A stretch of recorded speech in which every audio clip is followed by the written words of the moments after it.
From freezing Montreal, I am Dan Kingerski on the Pittsburgh Hockey Now YouTube channel. I'm doing the video tonight from the hotel room. I didn't like the one I did from the arena. I should put like a little screenshot of it. I was hand holding and it didn't go so well. So getting into the Penguins' 9-2 win over the Montreal Canadiens. And it was not a 9-2 game. It was far closer than that. It was actually a very interesting game. The dichotomy of the Penguins on full display. The first 30 minutes versus the second 30 minutes. So many of the Penguins' greatest hits once again. They certainly don't shy away from their mistakes, do they? Giving up a goal on the first shot of the game, not on Tristan Jarry, absolutely on Chris Letang, Matt Grzelcyk, and Rickard Rakell. The three of them combined for just an atrocious play that spotted Montreal a 1-0 lead 2 minutes and 12 seconds into the game. The Penguins with a 3-1 lead it almost looked like they were trying to give up a goal. Joel Armia gets a glorious chance in front, misses the net seconds after the Penguins take a 3-1 lead. You'd think, okay, that would be the alarm bell, but it certainly wasn't. 15 seconds later, Armia does get another whack and whistles one past Jarry. Makes it 3-2 later in the second period. And, I mean, come on. You know exactly the script this was following. How many of you assumed at that point it was going to be a 5-4 Montreal win or a 4-3 Montreal win, right? Wrong. In this case, the Penguins did buckle down, largely led by the Sidney Crosby line. No, Crosby doesn't have a goal in 8 games. He had 3 assists on Thursday. Rickard Rakell, 2 goals, 2 assists. Brian Rust, the hat trick and an assist. So, from that standpoint, the Penguins' top line was exceptional. I'll get into the things they did really well. But first, I think there are 2 players I want to circle for you that maybe you don't want to acknowledge played pretty well. Tristan Jarry, a huge difference maker on Thursday against Montreal. That dichotomy that I talked about in the first 30 minutes, the Penguins could have been blown out in that first part of the third period. Several unabated chances. Glorious 1-A's redirects in front of the net as the Penguins were finding their footing. Jarry makes big saves, gives his team a chance to win. You can't say a goaltender stole a point in a 9-2 game, but it was pretty close. If Jarry is just average on Thursday, it's like 3-4-1 in the first period in favor of Montreal. So that's something to keep in mind. Also, another very unheralded performance. Of course, Brian Rust getting the accolades for the hat trick and Rickard Rakell. An unheralded performance. Erik Karlsson. He was really good in his own zone on Thursday. He didn't have a point in a 9-2 game. No points for Erik Karlsson, but you could see his engagement from the first shift of the game. Marcus Pettersson gets walked, actually. Karlsson jumps over, makes the play to nullify what would have been a clean rip from in close, basically a breakaway on Tristan Jarry. Karlsson really used his smarts and a kind of body positioning along the wall very well on Thursday. Turning guys or getting in the right position so that they couldn't advance deeper into the zone, just poking the puck away and all of the things that when Erik Karlsson is engaged, he's doing well. He did those on Thursday. So let's talk about what the Penguins did well.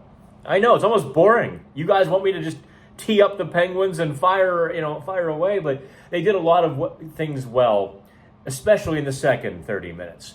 The top line with Rakell on the left, Crosby in the center, Rust on the right was very good all game long. As Mike Sullivan quipped, yeah, Sid likes to play here. It is, of course, it's not quite his hometown team, but it's his family's team, right? This is where he came to watch NHL games as a kid, the organization that drafted his father and so forth, and he does have an extra little gear for Montreal. What that line was able to do was get the puck low in the zone. It didn't stop there. They possessed it. They were artistry. They were just absolutely dancing. But it wasn't wide open sort of, Russian ballet. It was gritty Western Canadian ballet as they tapped the puck and little touch passes behind the goal line and possessing it and using their body to shield the puck from defensemen, getting it out in front for some chances. They really forced Montreal to defend 200 feet, which allowed Sullivan to get other lines on the ice, at least on the good side of the red line, if not inside the blue line. That set other things in motion. So that top line was really good. Now, what the Penguins didn't do well. There is an emerging bad habit the Penguins defensemen have with spacing out on the blue line. They should be 40 feet apart on the 85-foot wide rink. But as they did Tuesday night, Letang and Matt Grzelcyk on Thursday were literally at board to board. And Letang tries the D-to-D pass, the width of the ice. Well, Cole Caulfield just ate that up. The Penguins tracked back on that first goal. This was what led to the first goal. The Penguins' track back was brutal as well, as Letang and Grzelcyk and Raquel were just a mess chasing it back. So there was that. There's also, I don't know how in the weeds I want to get here, but I'm going to kind of step into some, next level hockey strategies and things the Penguins are doing. Yes, the Penguins defensemen bear the brunt of the blame when they get walked or for giving up the blue line and all of those sorts of things. Teams are able to establish offensive zone possession. Yeah, the Penguins defensemen have not been good in blunting the rush or taking those things away.